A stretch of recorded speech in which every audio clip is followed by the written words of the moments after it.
Bom dia a todos! Graça e paz do Senhor Jesus seja com todos nós. Uma ótima quarta-feira para todos. Hoje é dia 28 de setembro de 2022. Seja muito bem-vindo ao nosso devocional de hoje. O tema do devocional: Deus livra. Porque nós vamos falar de Daniel capítulo 6.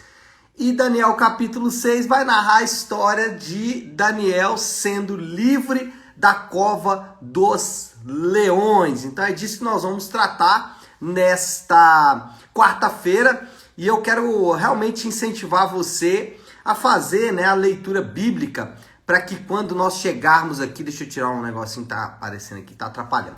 E quando nós chegarmos aqui então para o nosso devocional, você já tenha uma ideia daquilo que a gente vai falar. Então, normalmente a gente lê 2 salmos e um capítulo de algum livro. Nesse caso, nós estamos falando então de Daniel, capítulo de número 6. Deixa eu ler o texto com vocês. Daniel, capítulo 6, versículo 16, que diz assim: Então o rei deu ordens e eles trouxeram Daniel e o jogaram na cova dos leões. O rei, porém, disse a Daniel que o seu Deus, a quem você serve continuamente, o livre. O texto relata o texto relata a fantástica história do livramento de Daniel da cova dos leões. Nós sabemos aí o que aconteceu a história. Daniel, então, como o texto relata, jogado na cova dos leões por causa de uma maracutaia, de um mal feito pelos seus companheiros que tinham inveja do seu bom trabalho exercido à frente do governo.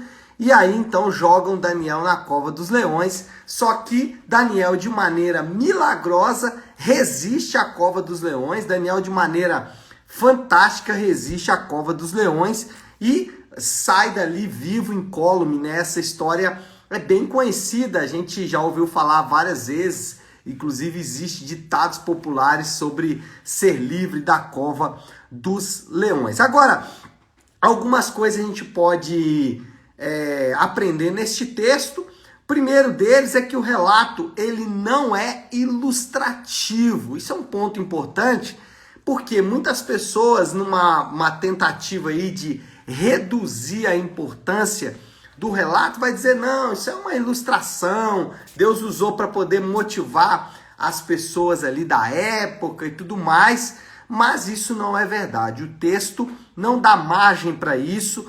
O que nós temos no texto é exatamente o que aconteceu na história.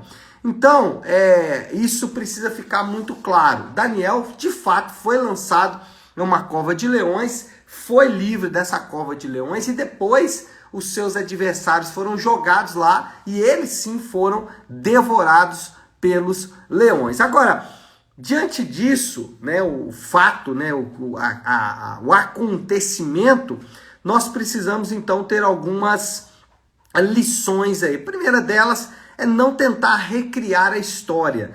Isso acontece com alguma frequência. Pessoas ficam tentando encontrar ali o que Daniel fez. Então, não, se eu orar 3 vezes, eu vou também ser livre da cova dos leões.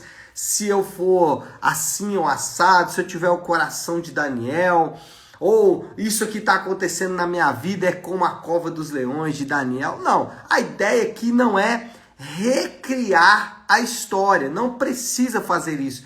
Deus, quando nos deu a história de Daniel, ele não nos deu para tentarmos recriar ou tentar imaginar que alguma coisa que nós estamos passando é como se fosse a história de Daniel. A ênfase, e esse é o segundo ponto, está em 2 lugares. A ênfase está, primeiro, na fidelidade de Deus, e isso é que nós devemos aprender. Deus, ele é fiel em todo o tempo. Deus, ele é fiel com os seus servos. Deus, ele é fiel com aqueles que o buscam. Deus é fiel. Essa é a mensagem. A mensagem é a fidelidade de Deus. A mensagem é a bondade de Deus, o caráter de Deus. Muito do que a Bíblia nos diz, ela tem como objetivo ressaltar o caráter de Deus. E aqui não é diferente. A ideia é ressaltar a fidelidade de Deus e também a necessidade de que os servos de Deus também sejam fiéis. Se por um lado nós aprendemos que Deus é fiel, que Deus é amoroso e bondoso, nós aprendemos também que os servos de Deus devem ser assim. Então, se você é servo de Deus, se você está em Cristo, você precisa manter-se fiel, assim como Daniel se manteve fiel. A ideia aqui é mostrar que a fidelidade, ela é uma constante naqueles que habitam o reino de Deus, assim como é uma constante naquele que é o rei deste reino, nosso próprio Deus. Então, a ideia aqui não é tentar recriar a história de Daniel, a ideia aqui é relembrar da fidelidade de Deus e relembrar da necessidade de continuarmos ou de mantermos a nossa fidelidade mesmo em situações extremas. E a terceira coisa que nós podemos obter aí desse relato, é que a oração é uma força constante em homens como Daniel. Isso aqui, talvez, deveria ser a coisa que enchesse o nosso coração. Eu sei que não é tão emocionante como ser livre da boca dos leões, mas é com certeza muito mais poderoso.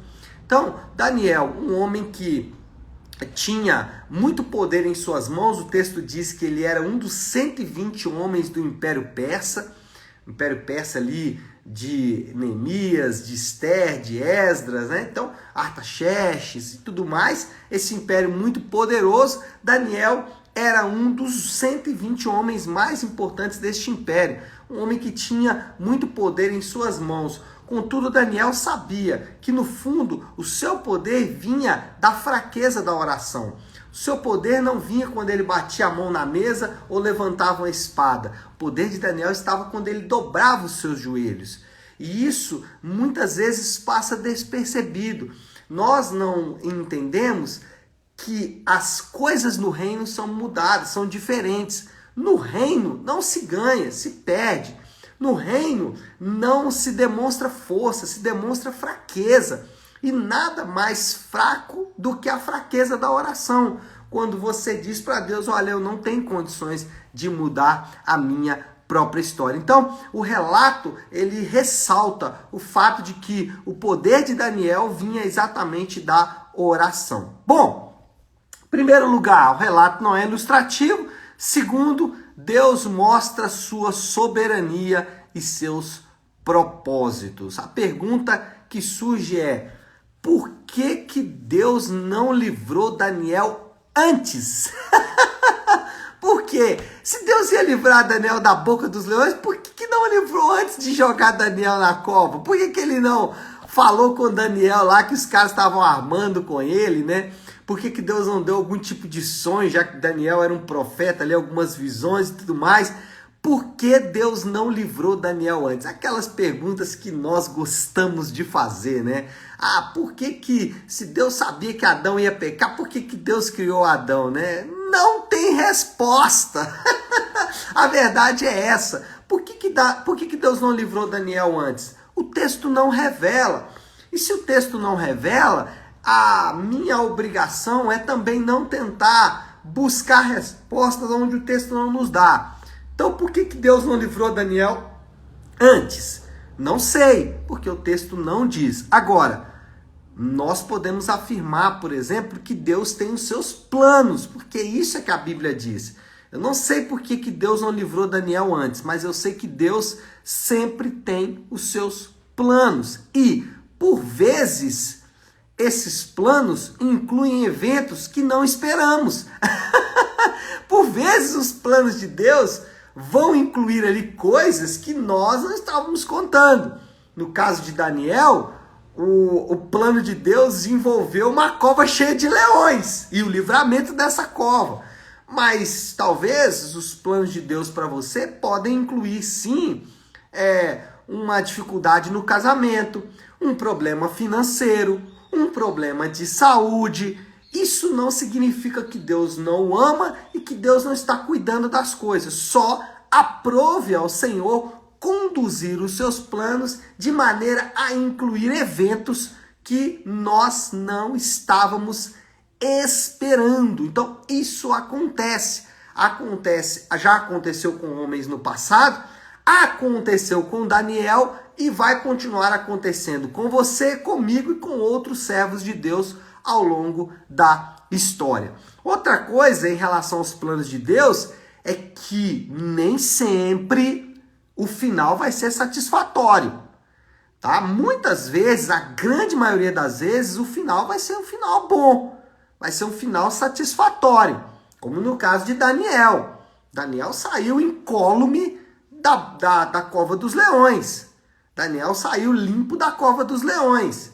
Mas Paulo, por exemplo, teve a sua cabeça arrancada. Então, nem sempre o final vai ser como o esperado. Nem sempre o final vai ser satisfatório. Um dos textos mais mal usados da Bíblia é o texto de Romanos, que diz que todas as coisas cooperam para o bem daqueles que amam a Deus, né? O texto não diz que qualquer coisa coopera, mas todas as coisas, o próprio texto diz que são todas essas coisas. Qual é o ponto? O ponto é que nem sempre o final vai ser satisfatório. Posso atestar que na grande maioria das vezes vai ser. Posso atestar que muitas e muitas vezes será satisfatório, mas algumas vezes não. E aí é que entra a nossa confiança. É confiar que Deus está conduzindo mesmo quando o final não é satisfatório. E o terceiro ponto sobre os planos de Deus é que a vontade de Deus é soberana. Seja feita a sua vontade, assim na terra como no céu. É o que oramos quando oramos o Pai Nosso. Mas muitas vezes essas são apenas palavras, porque quando vamos para a prática, temos uma tendência a abandonar a vontade soberana de Deus, e isso nunca é uma boa estratégia. Bom, moral da história. O que podemos aprender aí com toda essa história de Daniel na cova dos leões? A moral é que Deus tem os seus próprios caminhos e modos para abençoar seus servos.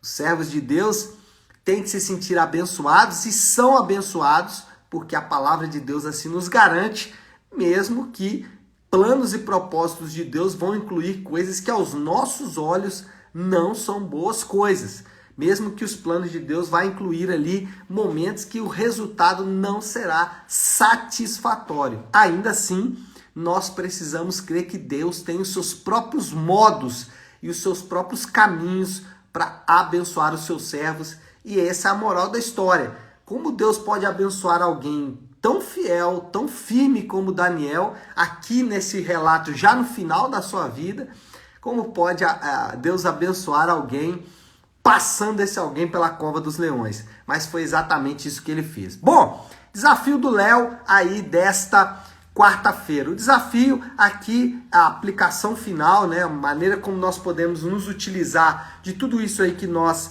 vimos hoje, é exatamente confiando em Deus. Eu tenho falado isso aí quase que todos os nossos devocionais nos últimos dias, especialmente estudando sobre Daniel.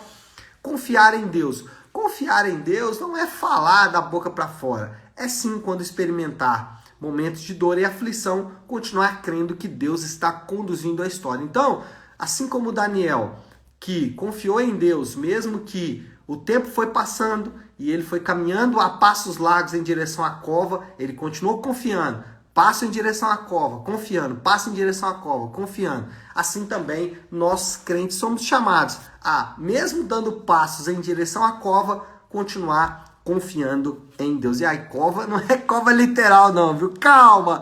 É cova que foi figurativo. Vamos orar, pessoal? Vamos colocar tudo isso aí diante de Deus? Eu quero orar hoje a oração aqui do Salmo 96, já que lemos o Salmo 96 hoje. Então vamos orar a oração que está aqui no Salmo 96. Se você puder, pare um instante o que você está fazendo. Vamos juntos buscar a Deus em oração. Porque o Senhor é grande e digno de todo louvor, mais temível de que todos os deuses. Todos os deuses das nações não passam de ídolos, mas o Senhor fez os céus. Majestade e esplendor estão diante dele, poder e dignidade no seu santuário. Deem ao Senhor, ó família das nações. Deem ao Senhor glória e força. Deem ao Senhor a glória devida ao seu nome. Entre nos seus átrios, trazendo ofertas. Adore o Senhor, no esplendor da sua majestade. Temam, tremam e temam diante dele todos os habitantes da terra. Amém, amém e amém. Nada mais poderoso do que essa oração. Provavelmente Daniel fez uma oração parecida como essa quando esteve também ali na cova dos leões. Tá certo, meu povo? Então é isso. Nós vamos ficando por aqui. Que Deus te abençoe. Uma ótima, uma excelente quarta-feira para todos. Fiquem com Deus.